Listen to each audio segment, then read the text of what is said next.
जय हिंद दोस्तों, आपका इस चैनल पे फिर से स्वागत है। आज हम लोग डिस्कस करेंगे एमयू बीएलएलबी। जैसा आपको मालूम है कल इसका एग्जाम होने वाला है, तो लास्ट टाइम में हमारी क्या स्ट्रैटेजी होनी चाहिए, लास्ट टाइम में हमें किस किस चीजों पर ध्यान देना चाहिए। तो आइए शुरू करते हैं। तो लास्ट 24 आवर जो है वो बचे हैं। लास्ट 24 आवर में आपको क्या करना चाहिए, तो मैं आपको बस एक ही चीज कहना चाहता हूँ। लास्ट 24 आवर में जिसमें आपको सबसे ज्यादा ध्यान देना है, वर्क करना है, वो है रिविजन। अब जो टाइम बचा है, अब आपको मॉक्स वगैरह नहीं करना चाहिए। जितने भी क्वेश्चन पे आपने प्रैक्टिस किया है, अब आपको कुछ नहीं करना चाहिए। बस अब आपको लपेटना है, आपको रिवाइज करना है जो भी चीज आप पहले कवर कर चुके हैं, है ना। 3 एरियाज हैं बेसिकली।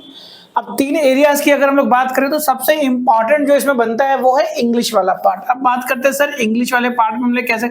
अब इंग्लिश में क्या होता है ना, जो ग्रामर वाला पार्ट है, जो रूल्स वगैरह है जो आपने किया है बेसिकली, उसको आप रिवाइज कर लें ताकि वो आपका मिस ना हो जाए। जो ग्रामर से जो क्वेश्चन आते हैं, चाहे वो पार्ट्स ऑफ स्पीच है, फिल इन द ब्लैंक्स है, वर्ब है, ठीक है, और टेंसेस है, वॉइस है, नरेशन है, इन सब चीजों को अच्छे से, जो ग्रामर वाला पोर्शन है, जो रूल बेस्ड है, अगर लास्ट टाइम में अगर आपको जो है ना एग्जामिनेशन हॉल में जाने से पहले उन सब चीजों को एक बार ब्रश अप कर लें, जरूरी है, उसको आपको छोड़ना नहीं है। क्योंकि अगर हम वोकैबुलरी की बात करें तो वोकैबुलरी तो जो आपने किया होगा वही आप करके आ पाएंगे। सारा का सारा रिवाइज करना एक दिन में थोड़ा सा मुश्किल है, बट हाँ इतना मैं जरूर कहूंगा कि जितने भी वर्ड्स को आपने पहले देखे हुए हैं या जितने क्वेश्चंस को आपने देखे हैं पीवाईक्यू में जो वर्ड्स है, उसको आप एक बार गो थ्रू करने की कोशिश कर सकते हैं। जल्दी जल्दी जल्दी, है ना, टाइम हमारे पास उतना नहीं रहने वाला, राइट।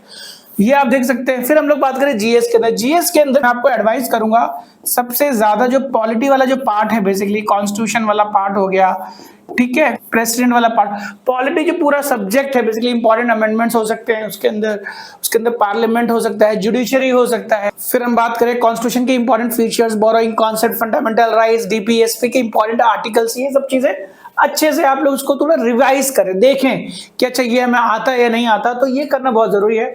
तो मैं जीएस में आपको पॉलिटी में कहूंगा लास्ट टाइम में, क्योंकि बाकी जो जीएस आपने कर रखा होगा वो तो आपने किया ही होगा। अगर टाइम मिले तो आप उसमें जाइए स्टैटिक वाले पार्ट के अंदर, बट हाँ इंग्लिश के ग्रामर को आपको फोकस करना है और जीएस के पॉलिटी को। उसके अलावा जो मैथ्स एंड रीजनिंग है ना, जिसको आप एप्टीट्यूड कहते हैं, उससे रिलेटेड जो क्वेश्चन आते हैं बेसिकली, है ना, आपको टॉपिक्स मालूम है। अब आपको करना क्या है, सारे क्वेश्चन को प्रैक्टिस करने का तो अब टाइम नहीं है। अब आपको क्या करना है, समेटना है। तो उसके जो की फॉर्मूलाज है, जैसे रैंकिंग वाला टॉपिक है, रैंकिंग वाले टॉपिक का एक फॉर्मूला है T=R+L-1, वो वाला फॉर्मूला हो गया। क्लॉक वाला फॉर्मूला हो गया।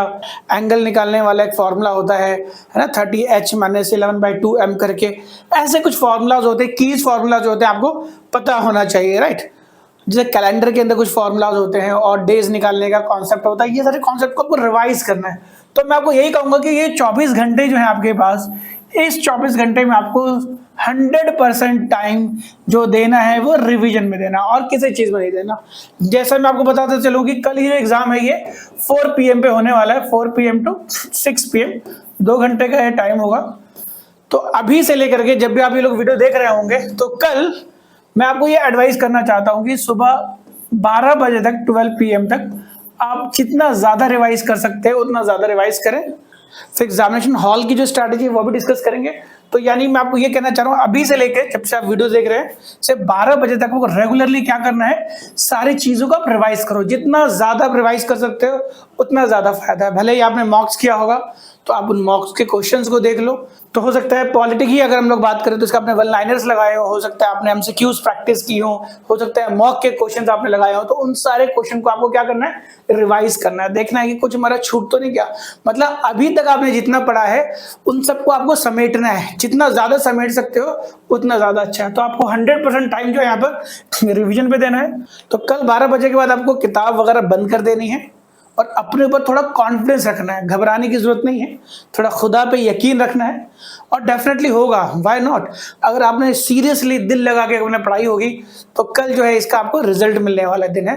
तो ये खुशी का दिन है, right. So you don't need to worry about it. तो कहने का मतलब कि 12 बजे आप छोड़ दें, फ्रेश हो, नहाए धोएं। सुबह तो खैर आपको नहाना ही चाहिए, उसके अलावा दोबारा एक बार आप जो है नहा लें, फ्रेश हो जाए और लाइट लंच करें। फिर अब जो एग्जामिनेशन हॉल की तरफ पहुंचे, मुश्किल से आप कह सकते हो 1 घंटे पहले आपको वहां पहुंचना होगा और ज्यादा किसी से बात नहीं करना, बस थोड़ा शांति रखना है और एग्जामिनेशन हॉल में जाकर के आपको परफॉर्म करना है। अब बात करते हैं सर एग्जामिनेशन हॉल में हमें क्या करना होगा।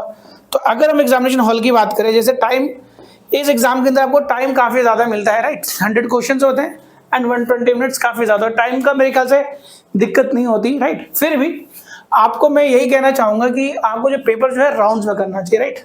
तो फर्स्ट राउंड की अगर मैं बात करूं, फर्स्ट राउंड में सिर्फ वही क्वेश्चंस करने चाहिए जो आप, जिसमें आप 100% श्योर हो।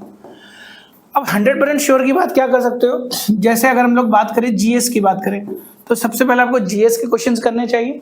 ऑर्डर में आपको बता रहा हूँ, क्योंकि अगर आपको आता होगा तो आपको आप कर पाओगे, नहीं आएगा तो आप नहीं कर पाओगे, राइट।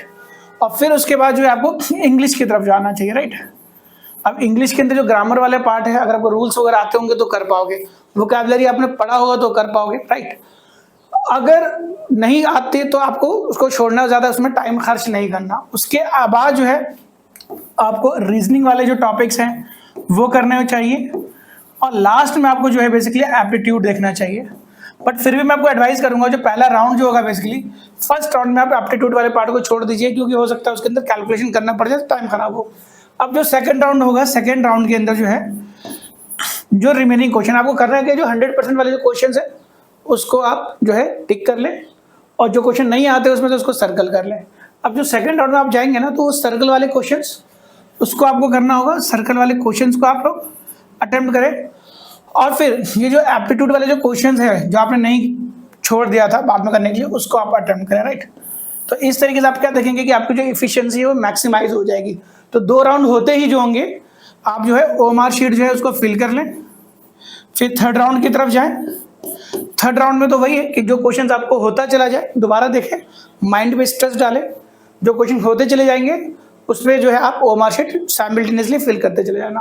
तो इस तरीके से आपको करना चाहिए। अब बात करते हैं सर ये फर्स्ट राउंड कितने ड्यूरेशन का होना चाहिए, तो मेरे पॉइंट ऑफ व्यू से मैं आपको एडवाइस करूंगा फर्स्ट राउंड जो है 30 मिनट्स का होना चाहिए। पहले 30 मिनट्स के अंदर पूरे 100 क्वेश्चंस के अंदर, चाहे वो जीएस का हो, इंग्लिश का हो, चाहे वो रीजनिंग का हो, आप उसमें से निकाल लें जिसमें आप 100% श्योर हो। इससे क्या फायदा होगा, आपकी निगेटिव मार्किंग पे है ना, आपको बेनिफिट मिलेगा, निगेटिव मार्किंग रिड्यूस हो जाएगी। फिर सेकंड राउंड में जो आपका 30 मिनट्स का होना चाहिए, मतलब 30 मिनट्स में आपने फर्स्ट राउंड कर लिया, फिर सेकंड राउंड भी 30 मिनट्स में कर लिया, यानी 1 घंटे के अंदर आपने पूरा 100 पेपर जो है आपने 2 बार सॉल्व कर लिया होगा, राइट। जो आपने कर दिए होंगे है ना, वो तो आपको हो ही गए होंगे, जो नहीं होंगे हो सकता है उसको थर्ड राउंड में आप दिमाग लगाओ तो उससे आप कुछ कर पाओ। तो अब क्या करना है, ये 100 क्वेश्चंस को जो आपने 2 बार पढ़ लिया, अब उसके बाद आपको ओएमआर शीट जो है वो फिल करना है। और इसमें बेटा आपको थोड़ा टाइम लेना है, जल्दबाजी मत करना ओएमआर शीट फिल करने में, क्योंकि ओएमआर शीट ही एक ऐसा टूल है क्योंकि इसके थ्रू ही आपका सिलेक्शन होना है, इसमें गलती नहीं होनी चाहिए, राइट। तो ओएमआर शीट जो है आप तसल्ली से आराम से इसके अंदर आप ले लें, 10 से 15 मिनट, 15 मिनट्स ले लें।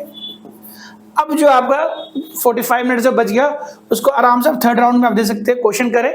तो वो क्वेश्चन जो आपको पहले फर्स्ट राउंड में, सेकंड राउंड दोनों में नहीं हुए, अब आपको थर्ड राउंड में ट्राई करना है। अगर क्वेश्चन डायरेक्ट भी नहीं कर सकते तो ऑप्शंस को देखो, ऑप्शंस को एलिमिनेट करते हुए भी आप कई बार सही आंसर की तरफ आ जाते हो। तो ऐसे क्वेश्चंस को करते हुए जो क्वेश्चन होता चला जाए उसको ओएमआर शीट में फिल करते चले जाओ। तो इस तरीके से आपका काफी टाइम बचने वाला है। तो आई होप आपको इस सेशन में मजा आया होगा। अगर आपको ये वीडियो पसंद आई है तो इस वीडियो को लाइक करें और इसको शेयर करें, हमारे चैनल को सब्सक्राइब करना ना भूलें। तो मिलते हैं हम कल सेंटर के बाहर। Thank you.